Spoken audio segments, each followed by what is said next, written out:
we're talking with Puno about Instagram growth strategies that you can use to grow your account, as well as some time-saving tips that will help you be more efficient in your approach. In this video, Puno's going to walk us through some of the ways that we can use PeopleMap as bloggers. She's also going to give us some specific examples for how to implement her strategies and tips as we begin to grow our following and build those strategic lists that can lead to brand collaborations and so much more.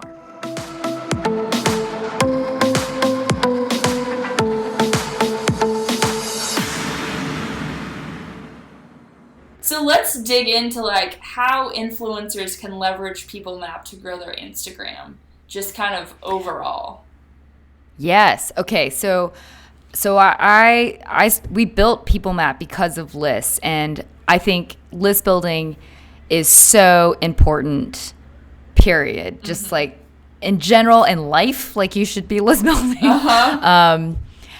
When you're just starting out, you're not only trying to find out your own personal brand and content style, but you're also trying to understand where your community is. Mm-hmm.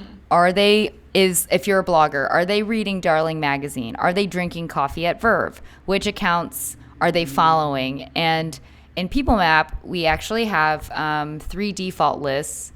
And I'm actually looking at my computer right now. I don't have 3 default lists. These are all my lists. So many lists. But so in PeopleMap, we start off with 3 default lists: competitors, partners, and influencers. That does sound like it's meant for brands, but it's really not, because you as a blogger are a brand as well. Yes. Mm-hmm. And you have competitors that are already talking to your community, mm-hmm. And those people might even be your influencers and your partners. Mm-hmm. So, for example, if you're a food blogger that focuses on farm-to-table recipes, which Instagram accounts are already talking to the community you want to build. So maybe Julie's Kitchen, for example. I'm going to search for Julie's Kitchen. So she's another food blogger, and then she could possibly be your competitor. Yeah. Mm-hmm. So you would just add her into your competitor list. I mean, I've added her to all sorts of other lists too, like food, female, blogger. Then you've got cuisine art, and cuisine art could be your potential partner. Mm-hmm. Jessica Kozlow of Squirrel might be your influencer. Mm-hmm. Mm-hmm. These are all people and brands that will lead you to more people and brands, and these are the lists that are essentially the start of your community. And so if you just start thinking about it that way, you will have either a huge spreadsheet or a massive list on Instagram. On PeopleMap. Uh-huh. Yeah. And what I like about Instagram as a user experience designer is we used to have this thing called personas, where they would basically have you make up a person to describe who your customer is. Uh-huh. And this is the same thing as if you're a blogger, right? If you're a blogger, you're looked at like a media. So you need a media platform, so you need to look at who's your target reader, right? Mm-hmm. That would be, you could create a user persona for your reader, but you don't need to make that up because Instagram is here, and Instagram, people are telling you everything. They're telling you what they're interested in. They're telling you where they live. They're telling you what style that they're attracted to. They're telling you who they're talking to. And this is all the basis of your user personas that are actually real people that you can probably have coffee with. Yeah. I love that, because then you're not just making up a person that doesn't exist. You actually know that they're real and what they actually like, and it's not just what you think they might like based on this person you've made up. So that's such a good way to put it. Yeah, and it's a really great way for you to do a lot of research about brands too. But yeah, it's awesome. Yeah. So how would you say, how can the platform be used to make strategic connections that lead to collaborations outside of Instagram? For example, bloggers looking to reach out to brands for collaborations. Right. So I would say, let me give an example. Show us your way. I'll show you the way. All right, so like, let's say that you are trying to collaborate with. You don't know who you're going to collaborate with. Let's start with that. Yeah. Mm-hmm. So you could analyze Julie's Kitchen because she's in your list. And this is going to take a little bit of time in PeopleMap. Basically, you'll get this here that says your analysis in progress, and we'll email you when the results are ready. And what we're doing at this time is we're showing you, or we're fetching you all the people who have recently liked, commented, or Julie's Kitchen has tagged on Instagram. And so I'm going to go to one that I've already done recently. I have done Humboldt. So I'm doing actually some cannabis research, for real. Yeah. And I love Humboldt's brand. Maybe I am a blogger that wants to do something with a cannabis brand. Yeah. And so what I'd like to do first is I'll analyze them. Well, first I'll put them in a list, actually. So I actually put them in cannabis list. If you're a blogger, I would start thinking about your sales funnel or your outreach funnel. Mm-hmm. So in this case, like you could have a funnel like 1-brands reach out, and these are all the brands you want to reach out to. Yeah. And then once you've emailed them, you can stick them in the next funnel, which is brands that you've emailed. That's helpful. And then any of those brands that you decided that you guys are starting a conversation with, you do in talks. And this is literally just a process, a sales funnel that all businesses use, but you as a blogger can use as well. So I use this here. And so like in this case, I would do, all right, I want to reach out to brands. But before I reach out to this brand, let's do some research about Humboldt. So after the analysis is done, you can like see this sort filter.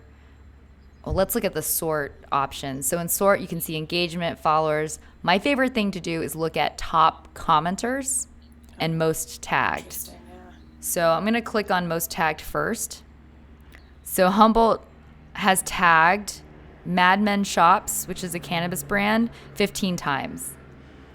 And it's actually a cannabis store. So I'm going to I already added this into cannabis. This might be another brand I might reach out to. Yeah.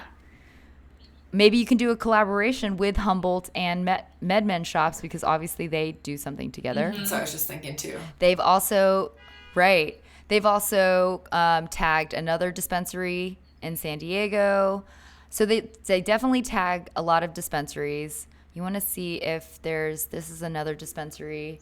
So what I like about this is it's already telling me, okay, these guys, they tag dispensaries, which, I mean, that sounds so obvious, but it's like, look, I'm a blogger who's trying to do something with them. Mm-hmm. Maybe I need to incorporate a dispensary. Yeah.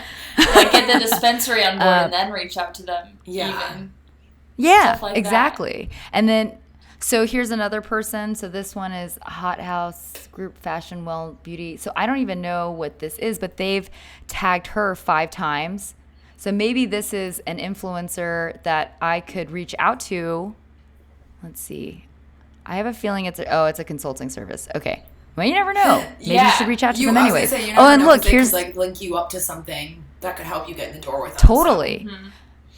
Yeah, because she comments to them. She's commented to them 1 time. She likes 9 of their posts. They've tagged her 5 times. Yeah, it's not just like a one-off kind of thing. So really, you could dig. And you could like dig into brands who they've worked with as influencers, maybe who they've worked with repeatedly, kind of thing, and see, who fits their style. Yeah. And then if like you'd be a good fit as well. Exactly. Oh, and then here's another one. This is the head of marketing. Yeah. Yep. Oh my gosh, this is so cool. You can add this person to your list. I have this person under cannabis already too. And this is a great way to be like, okay, what's this guy even into? Oh, they definitely love Juice Served Here. Maybe you could do something. There's a Juice Served Here like right around your house. I don't know. Like this is where all the ideas start coming. Yeah, and all the connections. Oh boy. Something's going on. Yeah. So, and then there's another one here. Yeah. So this is exactly where I go when I see a brand that I love. This is where I find a ton more new brands to partner with. This is where I find I understand what content they like to post about, and it really just helps me kind of hone in on the basically the pitch that I'll be sending them. And it doesn't, it's just a more informed pitch. And then most top commenters is another one. So a lot of times, especially for brands, the top commenters are people who work there. So obviously this is the COO of Humboldt, and we found this guy again. This lady is a mom. And the reason why I say that this is good is because now you're understanding who are the people who are most engaging with Humboldt.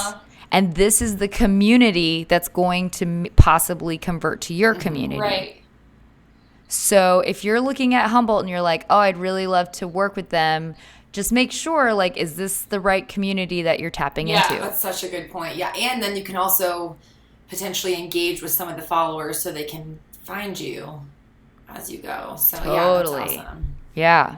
So since we're kind of doing it right now, can we talk about like what mining is and how influencers that are just starting out can develop a mining strategy that's efficient? Totally, yes. So mining is like my favorite thing ever. I call it the mine and grind because it's you are basically mining for a good place to start, and the grind is authentically engaging with people. So for bloggers, I would say where to start is your own account. Yeah. So I'm just going to go to like my account, which let's say that, all right, here. So this is the last post that I did. I'm obviously not mine and grinding. But let's say, and this caption, you want to take advantage of the fact that you just spent time creating this post and that you posted it. So besides just waiting for somebody to like come, you could be a little bit more proactive and strategize what like-minded communities would relate to this post. So for example, I posted about this and there was Velabox, which is this candle, and then this awesome book called Cats and Plants. This is up my It does alley. look so good. So what I would do, just personally, I really like cats and plants. I would analyze them. And then while this is waiting, if you are just ready to go, you can literally just click on their last image and then see the people who have commented. And then I literally will just click on it and then start finding photos or accounts that you like. So like I love, oh my God, this is Seriously. precious white baby, come to me. So like, and typically what I do, I mean, a lot of times I'll write comments like that, and I try to write as authentic of a comment as possible, which means that I need to, find photos that I actually like. But I will keep going and literally start finding people that are just like, what is this? See, I'm already kind of getting into it. Basic witches. This has nothing Basic to do witches. That's with amazing. Yeah. that title. I'm looking it up on Amazon right now. Please be Prime. So, will you start commenting on mine? Please, those are golden. Like, I mean, I feel like it's that's the way that you start really making connections with people, And I feel like most people feel like Instagram is such a content publishing thing, but it's really a social network. And the best thing to do is to be social and, just talk to people like you would, so now I wrote this, right? And two things are happening. One, because I wrote it on PeopleMap, I'm just going to show you. If I ever come back here later, see how right here it's blue and it says liked and commented less than a minute ago? Oh, yeah, that's nice. If, let's say that I can click on that and then you can see that that's where I, wrote the comment. So it's really good if because I was doing this a lot. Like I was saying, I was commenting to 30 to 60 new people a day. So sometimes you just kind of forget who you commented to, and this is a really great way of doing that. Yeah, and I think especially like what you said earlier too about just like liking pictures you actually like. I think that's something so many bloggers get stuck in because they're trying to engage and interact with people as much as they can if they just start liking any pictures. And I think it's not efficiently, obviously, bringing in the right type of people for your brand. So I think that was a great point, too, of actually sticking to things you like, and that's when you double tap instead of every time. Yes. And then the whole idea of that, when you push out content, it's not just you're not publishing stuff all the time and doing nothing. Like, you put up a post, and then you go find people that are going to like that post, and you engage with them. Exactly. So they... Right, which brings us back to Edge of Urge. This is Edge of Urge. Oh my God, Edge of Urge.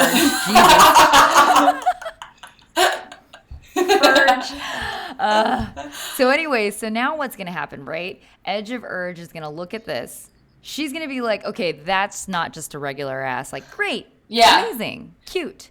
She's going to be like, okay, that's amazing. And then the first thing that she's going to see is this cat and this book, which we know, you and I know that she doesn't know, that we found her because of this account. Yeah.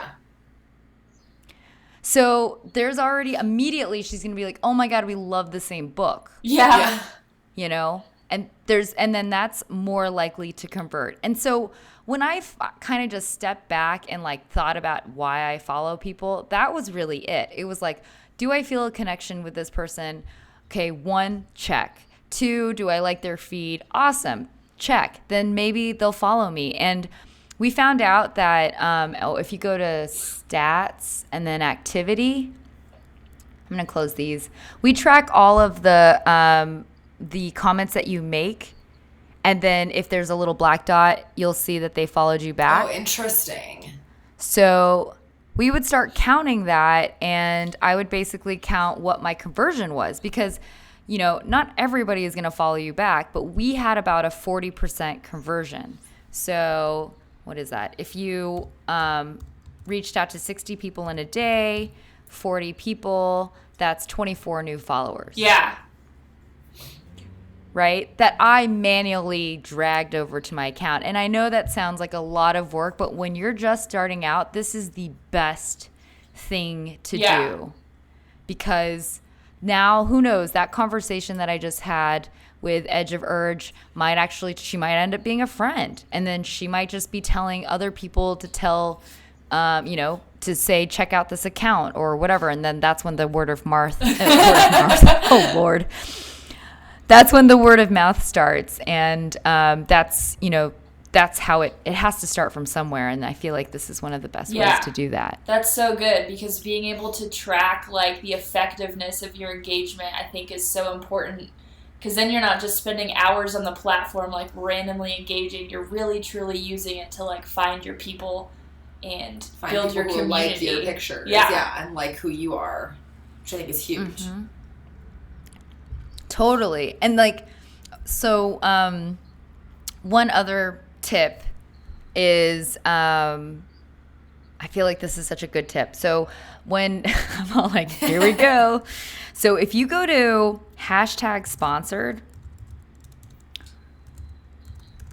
it has 1 million posts on it, right? Crazy. So let's say that you're a blogger that you get a minimum or average likes of like, I don't know, 500. You can filter that #sponsored hashtag on PeopleMap and start pulling up everybody that has used it that have had at least 500 likes. Huh. And the way that I use this is I start going through it, and then I'm like, oh, I'm kind of like this girl. Or, you just start like going through and finding people that are your jam. So let's say I'm actually gonna try to find. Okay, this girl's so cute. Oh my gosh, that hoodie is so cute. Oh wait, what's this girl? Okay, hold on. So, she's the fashion editor. Ooh, I'm gonna add her to editor. Getting a little work done while I'm here. But let's say this one here. Home from New York. Oh, actually, what was this one again? On Monday, I'm heading out to France. Blah blah blah blah. Project I shot for Mark and Spencer. Oh, which is what is this? This is a cooking site? Yeah, it looks like Oh, and Kubawa's shot by a hashtag sponsor. Okay, this is a Mark and Spencer thing. So maybe, let's say that you're into that, then you could add that as a potential brand, right? And that's a brand that sponsors, obviously, because she used the sponsored one. So I could put that in my brands that sponsor list. And this is a great way to really start finding brands that sponsor, and just going through, putting like some kind of filter on there. If you get way more than 500 likes, then definitely put that. And just so you can start finding the brands that make sense. Like, so which one is this one? Oh, this is Olay. So Olay 28 Day. So I would definitely put Olay as a brand that sponsors. The other thing I like to do is sometimes I like to make post lists. Post lists are essentially like Pinterest.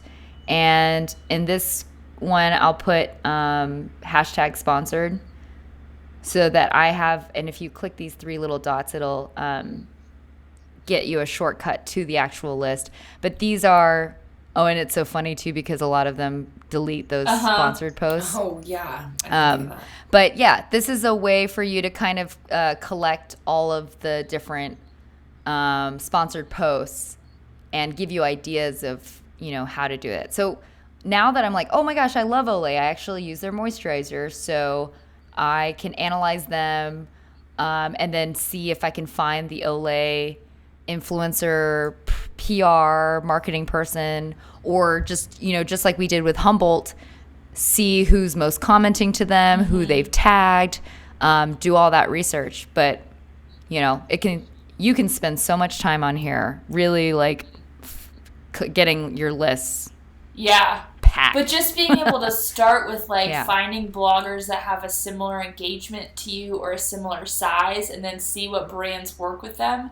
It's like doing your work for you, so you don't have to arbitrarily reach out to random brands and be like, hey, can we collab? Like, am I big enough? Like, all that stuff. So that's awesome.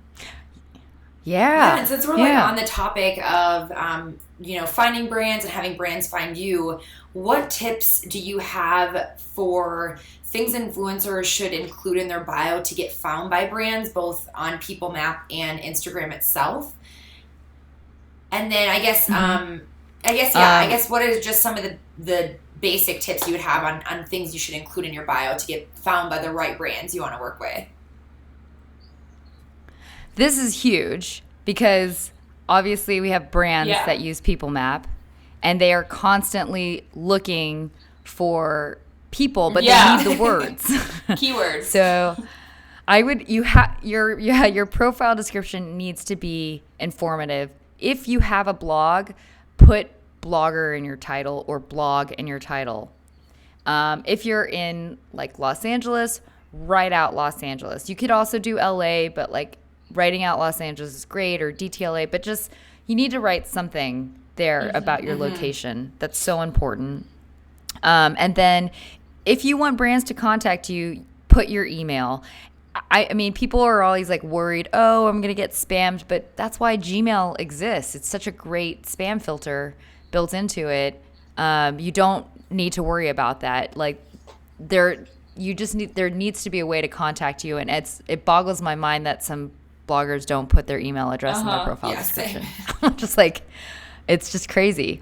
And let me give you an example of how brands use this. So if I go to, let's see, I'm going to see something I've done already. Oh, that was expired.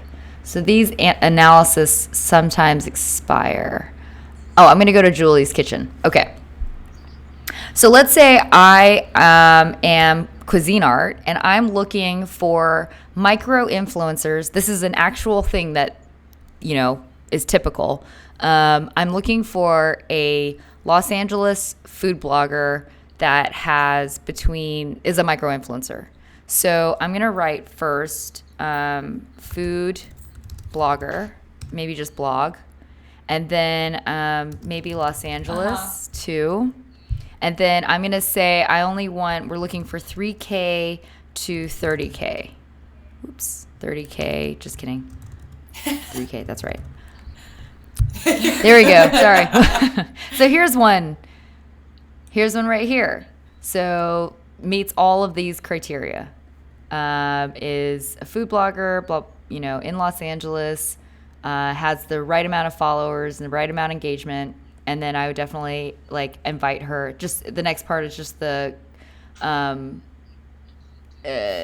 does she do this kind of stuff? And then I would email her. It just shows how easy it is. Yeah, if you have the right information there, it's so much easier for brands to find you. And then if you have your email in there, it's so much easier for them to reach out to you. Yeah, seriously. It's so much easier. Those three things are huge. If you do YouTube, for example, write that. If you just need to think about what are ways that you want people to find you. So, and ask you to work with them and collaborate with them. I love that. So good. Yeah. So let's talk about PeopleMap campaigns. Interesting. In a world where ROI is becoming increasingly more important for brands spending money on influencers, how can bloggers craft case studies to provide the brands as an example? Yeah, I just start making case studies. So in PeopleMap, brands are always making campaigns, but you can do this from the blogger side as well. So I'm going to show you one I've done already. And this was, we didn't get paid for this, so we were made with Map. But let's say you're Melissa Sonico, who is let's call her, she's the influencer in this case. And so what you would do is, before the campaign begins, even if you're not getting paid for this, you just want to track this to see if you've made a difference. And here's what I mean. So before it started, I added these conditions. Track when Juice Served Here, Made with Map, or Melissa Sonico mentions Juice Served Here or Made with Map, or you can add a hashtag if you want. And what we'll do is, before it begins, I'm going to go all the way down here. We give you campaign estimates. So it's this is what the reach is, this is what the likes is. And so this is what brands are doing. They're looking at all right, how many potential likes can we get? How much reach can we get? What could our potential new followers be? And then so once you've posted, since Melissa Sonico posted and she mentioned Juice Served Here and she mentioned Made with Map, it's up here. So if this is you as a blogger, then we'll be able to track your post. And the part that you need to pay attention to is this green box right here. So it says Juice Served Here got 147 new followers during this post. But is that good or bad? And the reason why you know it's good is because, or bad, is if you look at and compare it to its historical follower growth. So on an average day, Juice Served Here gets 68 new followers. But during these posts, it got 79. So it's 116% increase from what they typically do, which is really great. So, like, if I was Melissa Sonico, I would add mentions Melissa Sonico here as well. But we were the partners, so I just wanted to see how did this affect Made with Map and our account, and it was amazing. Basically, it was 1,000% increase. So, for us, I don't care how much it's going to cost. In a sense, I want to work with Just Served Here again, because we convert and we get so many new followers. And as a blogger, you can think of it both ways too. You can think, okay, how can I use these numbers as a great case study? But also, wow, that was a really great partnership. I didn't get paid, but I got a crap ton of new followers from it. So for bloggers that are maybe just starting out, what types of information and statistics are like really important to brands? And what should they focus on when providing the data to brands? Because on the campaign, there's like obviously a lot of data. What's kind of the main couple?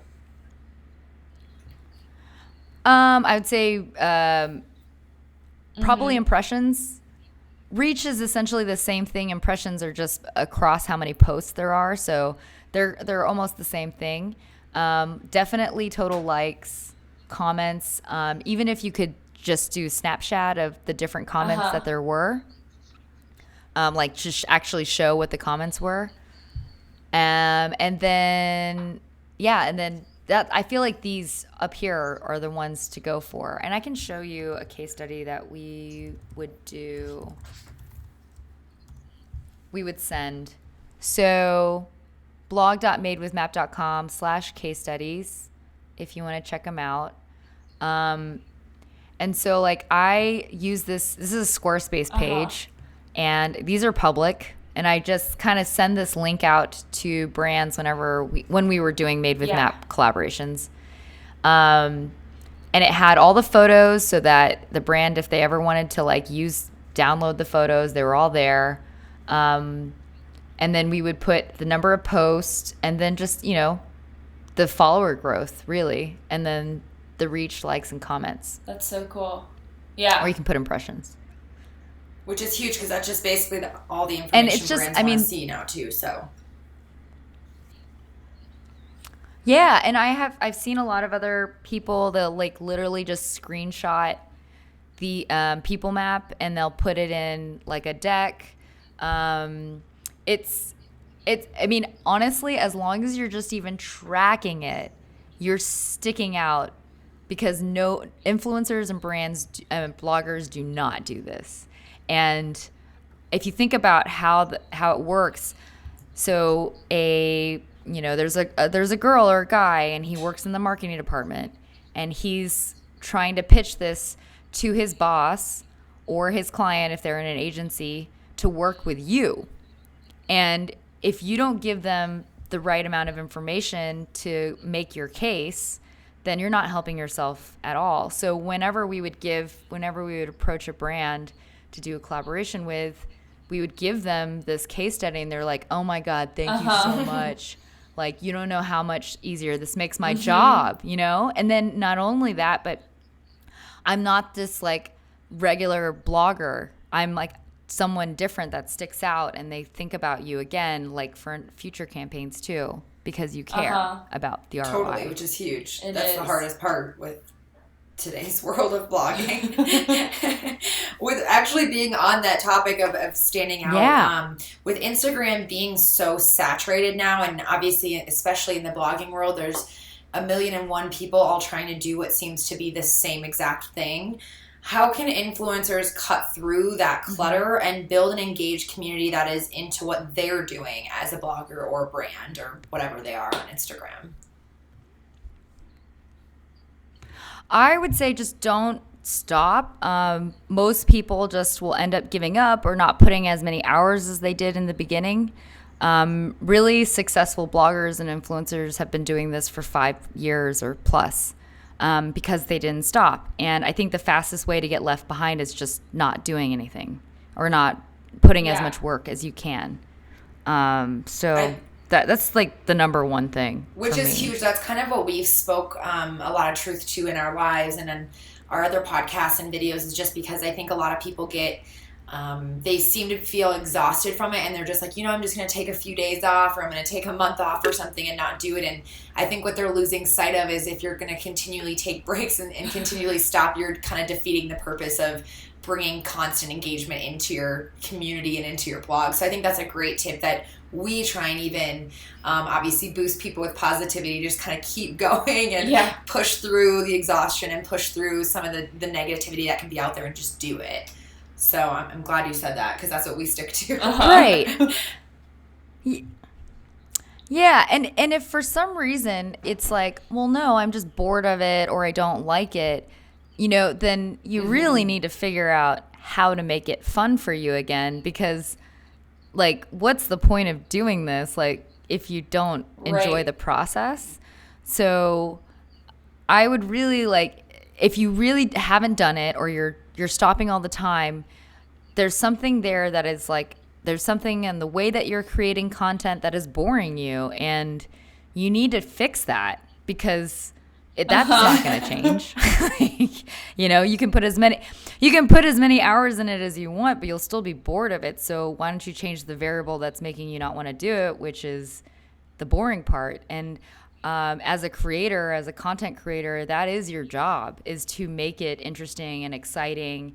And that's the part of, I think, why it's so fun to be a content creator and to be a blogger, is that you get to be your own creative director and your own boss, and nobody's telling you how to create content. You get to do whatever the hell you want to do. So take advantage of that freedom. I love what you said about enjoying the process, because I think so many people get into blogging because they see, like, oh, it looks fun, or they want, like, a big following, but it's like, I mean, it's kind of like a race where you keep stopping and because you're tired. Like, you have to like running to be in a race. You're not there to just win. You're there to run because you like it. That's such a good point. And like, same with blogging. Right. Yeah. Yeah. Like, you go to the Olympics, you're like, well, I'm just going to walk. I want to win. Like, is that you cool? have to like what you're doing.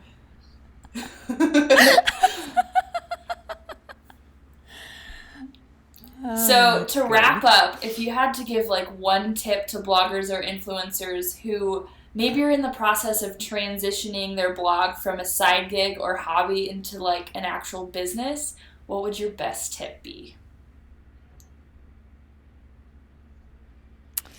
I mean, besides all the ones that we talked about, I feel like I think, I guess giving yourself the time to figure out like who you are in this world. Like when I started, and any business that I start, as much as I think I have experience for it, I'm always creating something new or trying to create something new. And that's always uncharted territory. And that takes time, and approximately, for me, about 6 months to 2 years. So, I mean, I would just think about it. If you're really going to quit and you're just going to go for it, like, is this something that you want to do for the next, can you at least put your heart and soul into it for 6 months and, get some feedback and figure out if this is the right thing to do. But I would say don't think that this is going to happen overnight. Like with anything, just you need to give it at least 6 months to even 2 years to really like figure it out. Because there's going to be so many things that are going to, stop you from like, oh, I just don't even know how to do Photoshop, to I need to make a website, to like just all these things that it's just going to take time. I think that's great advice. Too. I mean, I do, to what Kara was saying, so many people jump in and want to get the likes or want to get the follows. And I think some people think it happens extremely quick or overnight, or if I just post a few good pictures, I'm going to get all these people that want to follow it. So I think that's so true. And that's something I've even had to continually remind myself when times have gotten hard. I'm like, all right, just keep going and get to a certain point and reevaluate. And usually once you get to that other reaching point, you already find out something new about yourself and makes it that much more fun to keep going. So I think that's a great Great tip and really easy to follow, and really it's not like 5 years of your time. Like we talked about the other day, how we're not 5-year plan people. We're like 6 months to a year, because that's as far as we can kind of get out before things change. So, so I think that's huge. Yeah. Yeah. Well, the other thing too is I feel like this question, because your question was, for bloggers or influencers who are ready to transition their blog from a side gig. And I think that if you already you're ready to transition, there's something that you have already done that it's so obvious that this is like, it's ready, you're ready. I think like for those people who aren't ready for that transition, like this was the biggest advice that someone gave to me. It was that, do you know Professor Guillaume, You Are a Circle? It's a book that a friend of mine wrote. Anyways, and there's this one anecdote in there that was about creative people. And he said, creative people should always juggle 3 jobs all the time. And the first job number 1 is super, for sure that it will pay the bills, but it does not have to be fulfilling. And then job number 2 is somewhat fulfilling and can sometimes bring in money. And then job number 3 is completely fulfilling, but does not have to bring in any money. And if you put a couple of hours in each of these jobs every day, or every week, you'll like one day job number 3 will graduate to job number 2, and job number 2 could be job number 1. But I feel like for me, when I quit my job, it was a really nice job at Activision, and I made a lot of money, and I got a lot of pressure that I have to do anything I do next that makes money has to be 100% full passion. And that really sucks when you're just starting out and you're transitioning into what you want to do because you need to pay the bills. So what I loved about this was just it's okay that, you do need to do that side gig. Maybe it's Uber, maybe it's waitressing, maybe it's whatever that is, but whatever, that's the thing that's going to help you put hours to the other thing that you want to do. And you shouldn't feel guilty about that at all. So I'm a big bootstrapper. We don't like to take VC money. So that's how we roll. And so what that means though is that sometimes we do have to take on work that's not necessarily 100%, No, it's like funny you say that. I looked at Kara, like you literally just explained my life right now. I quit my full-time job this summer and try to take on obviously my personal blog that I have, and then obviously that's not paying, to your point, all of the bills. Me and my husband had a lifestyle kind of built up, so I've been working as a receptionist part-time in an office, which is not my passion whatsoever, but I obviously need money coming in. And I even thought of doing Uber on the side. And then now it's led me into working My Haute Society, which is not something I would have seen before I was quitting my full-time job. So it's funny you said that, because I was like, yep, I have the receptionist job, I have my blog, and then I have My Haute Society right now. So it's kind of funny. That was my exact life. That's such a good way to put it. Totally. And I'm like, yeah, and it's like, that's all I can handle. So now that you've obviously... But, it actually even... No, go ahead. Go ahead. Oh, okay. Well, just one more thing about it, just because it's because the job number 1 had to be was not supposed to be fulfilling, and the whole purpose of it was to bring in income. I really looked at it differently, and I started taking on more freelance work that didn't emotionally exhaust me. So that's just another perspective, was just if it's going to bring in the money, just think about how you can preserve your energy for your other two jobs. That's totally why I looked for a receptionist job, because I came from a very hustle 24/7 type full-time job. So I tried to step back so I could use most of my energy into what I'm passionate about instead of having to come home from an exhausted job and then try and muster up the passion to get things done. Right. So that's exactly why I did that. So that's amazing that you said that. Yeah. Yeah. There's only like so much small talk I can handle, you know?